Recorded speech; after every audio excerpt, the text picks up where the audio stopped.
welcome back to WPOB, episode 5 of our podcast. I'm your host, Mellow15, and like always, got my co-host.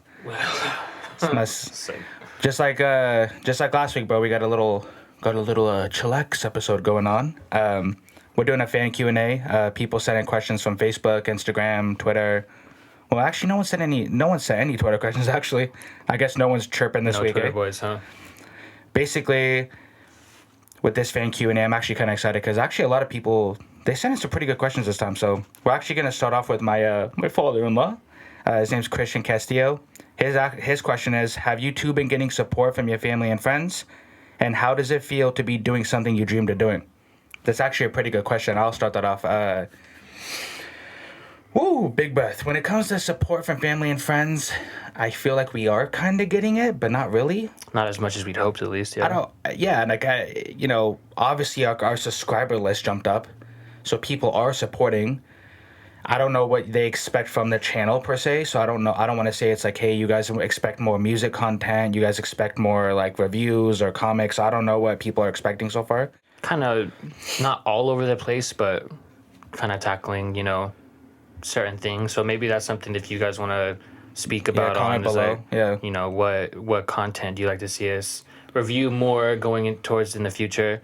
Kind of to branch off what you were saying, like we are getting the support that like I like it, but then at the same time, like there's a lot of people that talk about it to us on a regular basis, but as far as the support side of things go, it's like absent. So like I'm not sure what the fuck is about with that one. But one thing that I noticed is there's a lot of people who will come up to me at work or in person. Like, hey, bro, I really support you. They'll message me personally, like, hey, I watch your episodes. I watch every week. You and your brother are doing super good. Like, I really like seeing you guys do this. And then like nothing. They don't send questions in. They don't share the video. Like, it's almost like I don't know what's going on. But yeah, that's what I was just talking about. Maybe like everybody who does this type of stuff, they hit that type of road. And I mean, you've talked about this before, but like maybe like we're not supposed to get big here, like in Seattle. Mm-hmm. Maybe branching out would be kind of like a. And to answer the last part of your question, Lord Fajala, is how does it feel to be doing something you dreamed of doing? Well, to me, it feels great sitting next to this guy every week. Being able to just talk about what we love doing, music, sports, anything, man. How do you feel? I like it. I mean, it's... Did you see yourself doing this when we first started this project? Yeah, hopefully this can, like, grow bigger, and, turn into something that we could actually just do. But, yeah. All right, so thanks, Christian, for that question. I dig it. Next question we got is going to be from Rachel Champion. Actually, second question we got. Yeah, thank you, Rachel. So thanks for the support, Rachel. What has been your biggest struggle in life and your biggest accomplishments? Ooh. So that's we got a banger on both sides. You want to start off with that one? Yeah, I think my biggest accomplishment so far is it's kind of corny, but it's this. Like, it's just being able to like create our own brand, like. Yeah, because we talked about this for like this is my biggest accomplishment. Like 8 months, dude. 8, 9, 10 months. It's the music too. Like, it gives me a purpose in life. Like, a lot of people, like, they battle with depression and they battle with like the meaning of life and what am I gonna do with my future.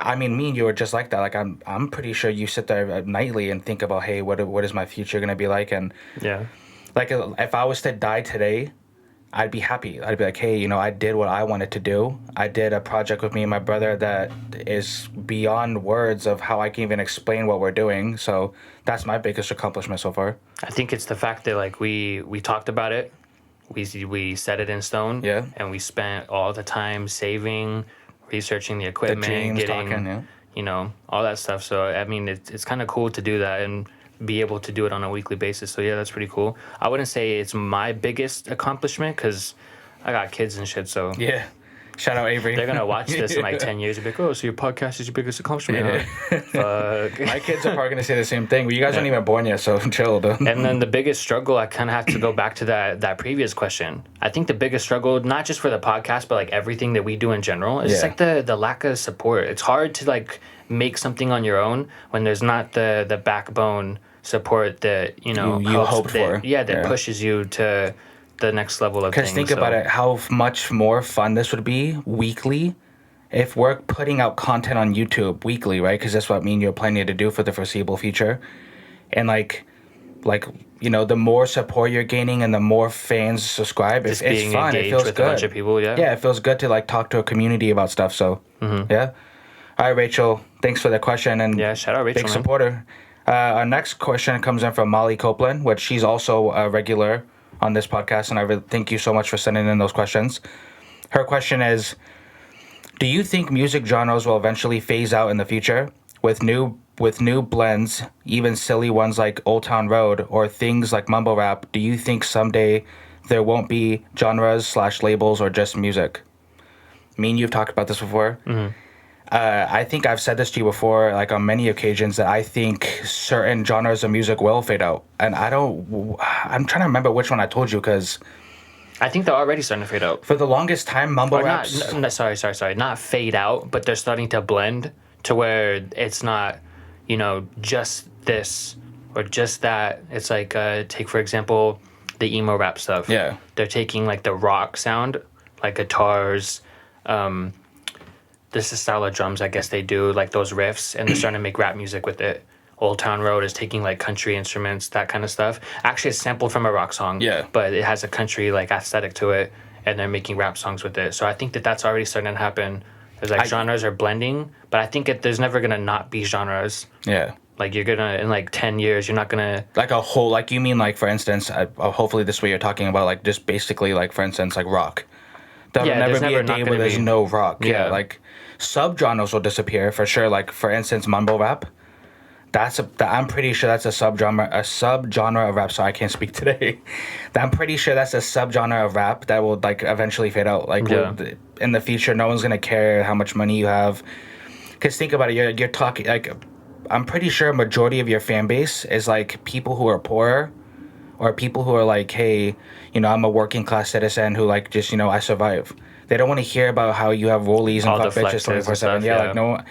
I enjoy that type of music, but like at the same time, like I don't want to hear that 24/7 too. So it's kind of like, hey, when she mentioned the whole blending thing, I actually think that's cool because that actually might be something that's probably never gonna die. Blending, like Old Town Road is a good song to me because it's like it's happy. Like it makes me feel happy when I listen to it. And I'm like, he's like, oh, the horses and the butt. But I think the reason why it's so successful is because it does the perfect job of blending Yeah. country and rap, which I don't know about country, but I know rap is the biggest genre of music Like today. how can you so, hate that song? Yeah. You know what I mean? So I think that that's already Yeah. happening. But to answer your question, I don't think that that'll just never be a thing. I think genres will always exist. Yeah, I can't even like if you could put money on a genre that'll disappear forever. I don't want to say country because I know a lot of people like country, but like if I'm gonna put rap, rock, country, and like the big four up on a table and say, hey, I gotta choose one. I'm going. I don't like country, so I'll choose country Yeah, has to go. But I yeah. mean, I know people still gonna like, what about country? Like, Wow. whoa. But yeah, You're just so- biased because you're a rapper. yeah, wow, you guys listen to wow, yeah, wow. Like, so I actually think Old Town Road is the perfect country song because it's still country. I don't care what these guys say, but it's still country, but it's like it has elements of like, hey, like rhythm, and people could be like, but other country songs have rhythm. You just don't listen to country. Like, yeah, I don't give a shit. Like, I'm talking about this song, so. Billy Ray Cyrus bodied that shit, by the way. He really too. did, dude. All right, Molly. Thank you for the question. On to the next one. So we got Dwight Tatum, and his question is, if you were to choose one social issue to use your music to promote change, what issue would you choose, and what would the title of that song be? Well, I don't. I'm kind of confused. That on is a that. tough one. Well, I'm not confused, but I don't know about you, but if I had to choose a social issue to like promote on my music, I'd probably do like, I don't want to be the cliche rapper and say like, obviously like I don't like cops killing, innocent people, but I feel like that's done so much in the industry right now. Like I would want to choose something different, so it's not like I'm following a wave or anything. Yeah. Which obviously cops killing people innocent people isn't a wave. I'm talking about like everybody wanting to do it. And, Yeah. I would probably do like the homeless problem in America. Like if I could choose a topic to make music about. So that the second part of his question would be, what would you name it, and I'd probably call it signs. just talk about like the. They hold up the signs. That's dope. Yeah, so I I don't know if that song would get hella views, which I wouldn't care. Obviously, I know that song's not gonna get hella views. Songs about social issues usually fucking don't, which is the shitty part. Because like everyone's like, yo, fuck mumble rap. I want music with content, and someone makes a song about content, and they don't then get it gets views. like fucking 10 Yeah, views. dude. So, It sucks. Like honestly, people say that all the time, but you're not showing it in the. yeah, no, that's everywhere, dude. Everywhere. They're like, oh yeah, I hate mumble rap, and I just want music with a message, and then the music with a message has like 100 views. Yeah, and it's like they don't get looked at all. Yeah, because like what they're saying isn't being like number wise. Mm-hmm. Like I'm not saying I don't agree with them, but it's like, hey, what you're saying isn't translating to views. You guys are saying you want this, but when we put it out for you, you're not watching it. So like, why should people care to even put that out? I don't know. What would you choose, man?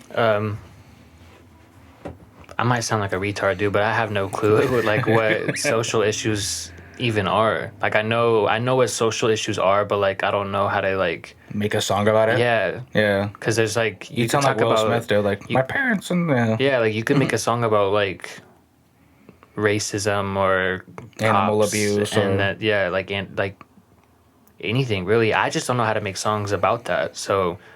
I mean, it's not that I mean you can't make a serious tone song, because we have plenty of those, but I don't know if, like, I would even do I don't know if I would do a social justice song justice.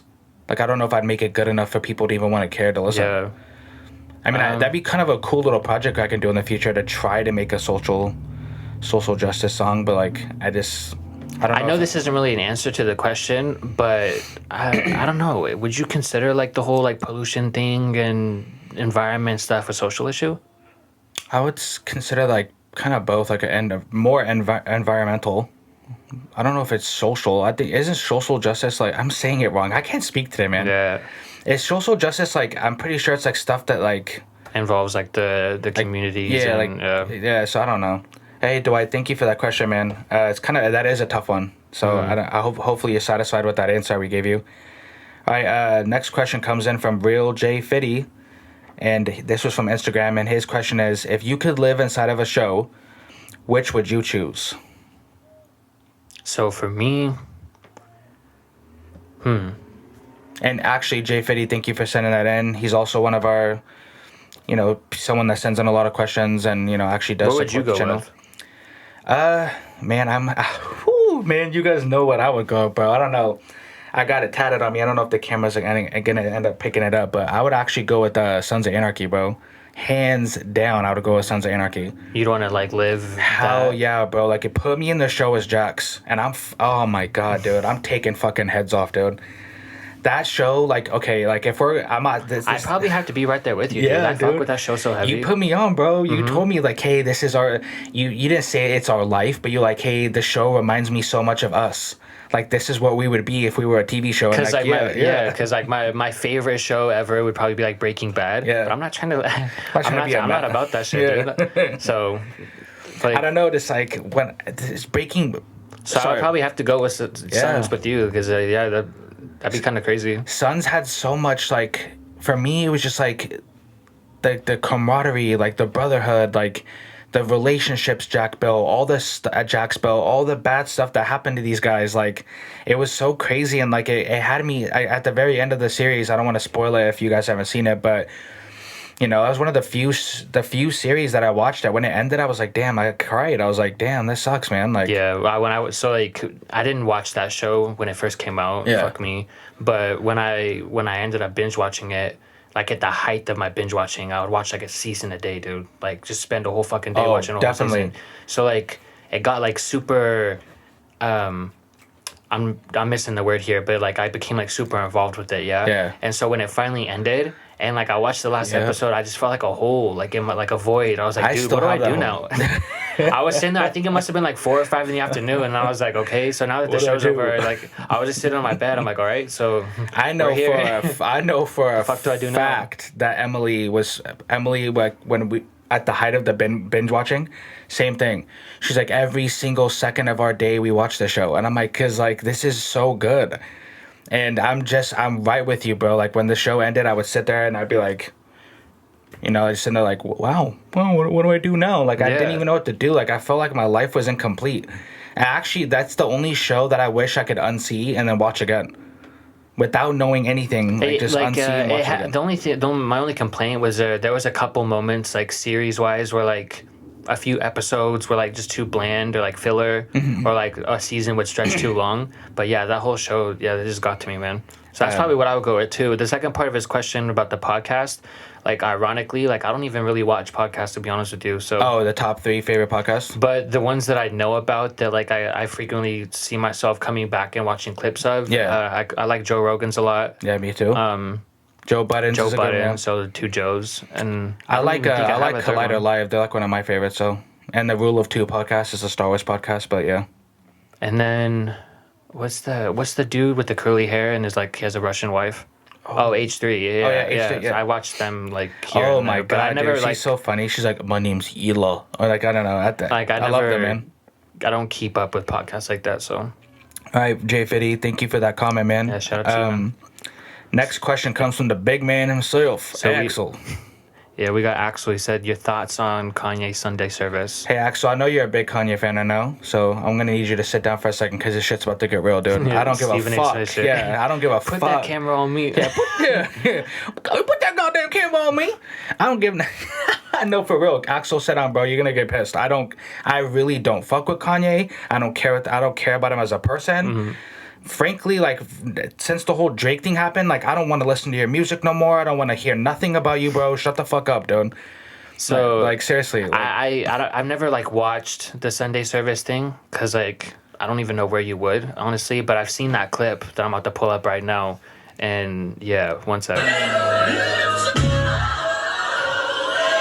Not that that's not lit or anything. Yeah. No, this is go. Yeah. When I saw this is fucking fire. Let me see. So wait, he's actually preaching about God, or like, is that what that is? I think it's basically like they talk about it's Jesus like in the Bible, music and like it's like his like gospel type stuff. Hey, and by the way, guys, I don't want to sit here and say like, yeah, if you're talking about God and your religion, like I'm not gonna hate on that. Good for you, but as Kanye as a person, like he's made it to I don't care. Like, okay, like. Good for you, man. I'm glad you're doing your gospel thing and, like, you know, you're teaching people about God. Cool. I'm not going to hate on that. But other than that, you've made it to the point where I don't even care it's about... like Kanye being a weirdo. Yeah. I think it's cool, though. I think it's like I think for him, it's more like therapeutic because, like, he'll go on, like, a mental breakdown or his most recent mental breakdown. And then he just went to Africa, worked on his album, Sunday service. So I think he's, like, trying to pull himself together as a human, which is cool. I respect that. Yeah. The Sunday service thing, sorry, I don't really keep up with it like that, but that clip is... and not to say that, like, if Kanye wanted to turn his life around and stop being a weirdo, like, I wouldn't support him again. I probably would. But, like, he just got to the point where it's like, man, you just do too much weird shit for me to even, like, want to talk. Like, like, next. Yeah. Thank you for that, Axel. Next question comes in from Nomoa. And his question is, do you think we will ever get our Seattle Supersonics back? And if so, which team would you take out of the NBA to become the Sonics? Which team will I take out? So I think that we definitely will get them back. Yeah, for sure. And I'm going to go so far to say that I think we'll get them back within the next 3 years, okay? So I won't count this year, so we'll go by 2023, okay? I think that we will get them back by then. Now, what I think is going to happen... So I'll answer your question first.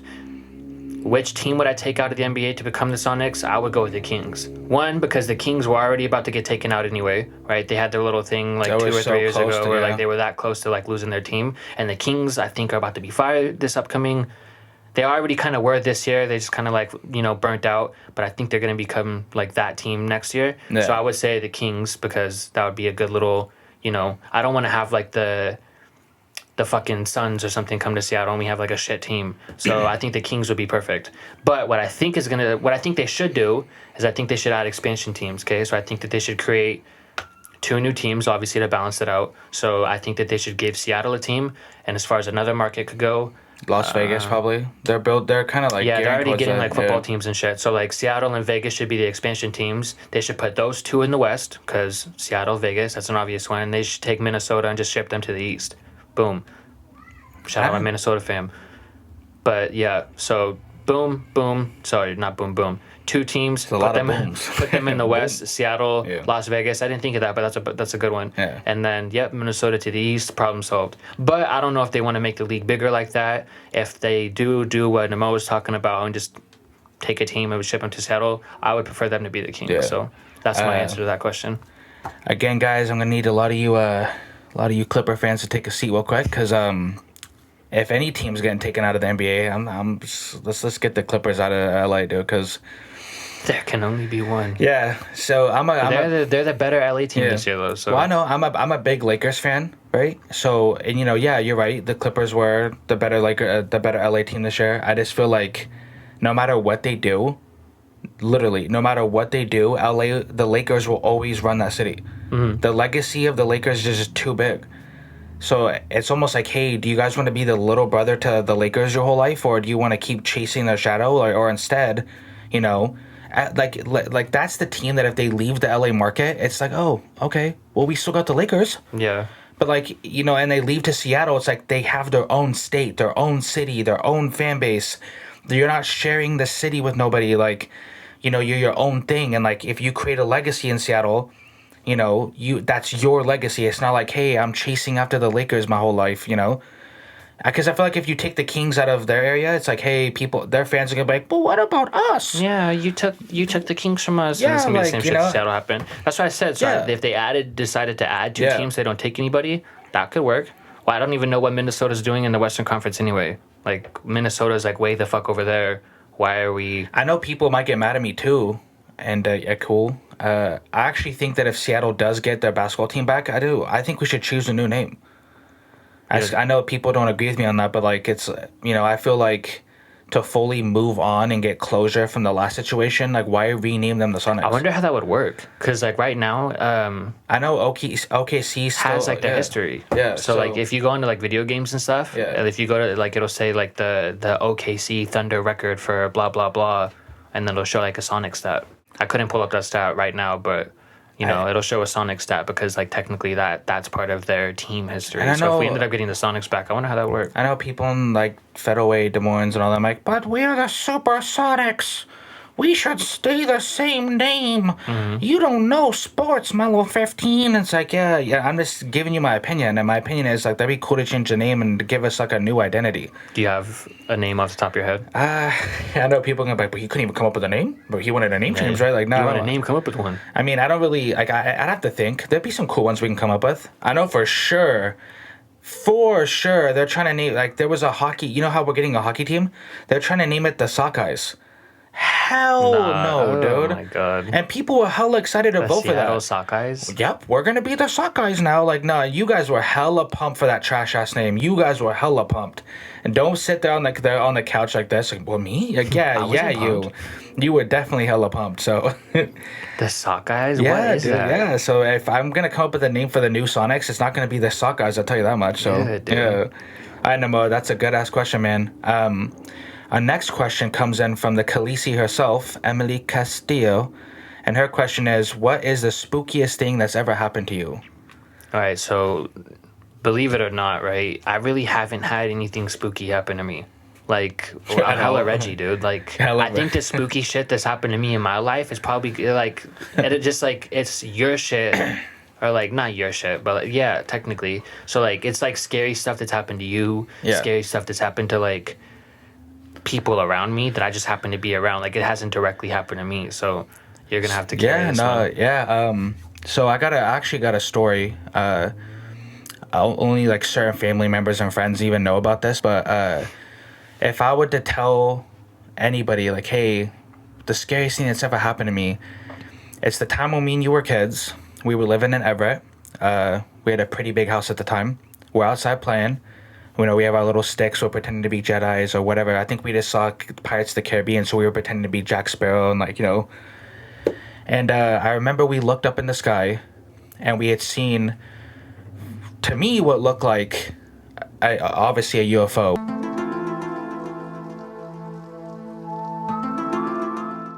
And it looked like it came out of one portal and entered another one. So that's how fast it was. And when I remember when I saw it, I don't know what you remember from it, but what I saw... I don't even remember the story at all. But See, that's crazy. From what I remember, is it went so fast, like it literally looked like it came out of a portal and went into another one, like interdimensional traveling. But obviously, we were kids. We were like, "Oh, look at that! What was that?" You know, like we weren't really like old enough to understand what we just saw. So obviously, it was like a blink of an eye. We talked about it, then we kept playing. So obviously, later that night, we go to bed, and the way our bunk beds were set up at the Everett house, like you're laying on your bunk bed, right? But then like right behind you is the window. So I was on the top bunk. So literally, I'm laying down, and if you look behind you, like there's a window right there, like literally right there, and like, so you don't even have to move. I remember really. how that was set up. Yeah.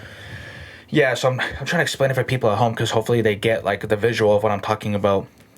She's sitting like behind the headboard. Yeah, behind the That's how I headboard, remember basically. it. Yeah. So basically, later that night, I remember we go to bed.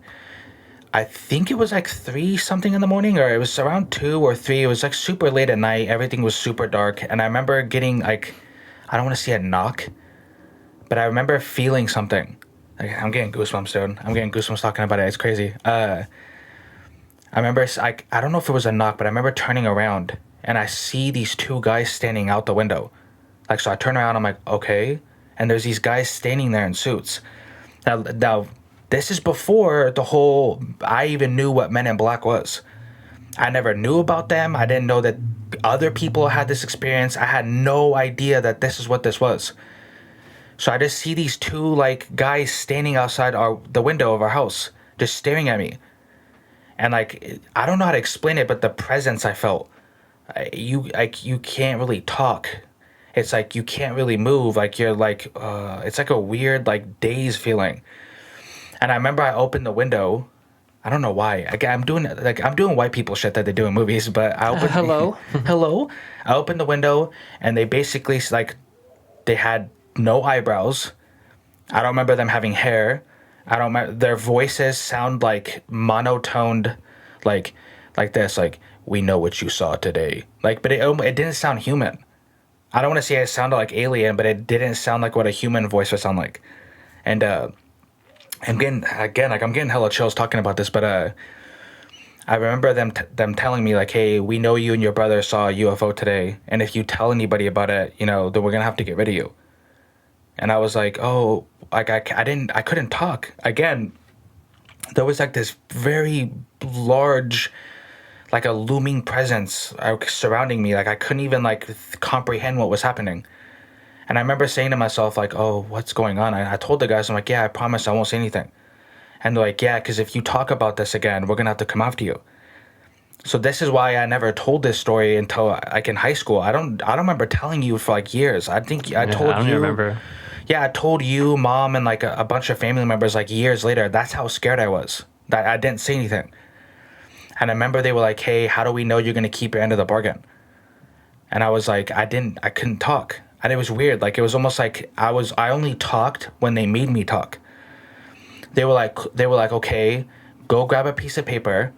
I don't know why they made me get a piece of paper. Like honestly, this sounds weird, but like they say, get a piece of paper, and we're gonna have you sign a paper saying that, you know, you sign your signature saying, hey, you're not gonna talk about this. And I remember getting off the top bunk. I remember seeing you, but you were sleeping. And they said like, don't wake him up. Get the paper. So I just went to our desk, got a piece of paper. I went back up on the top bunk. I remember like, okay, they gave me a pen. I signed it. Oh, I think I got my own pen. That part of the story I'm not too sure about, but I remember signing the paper. I put it on the desk.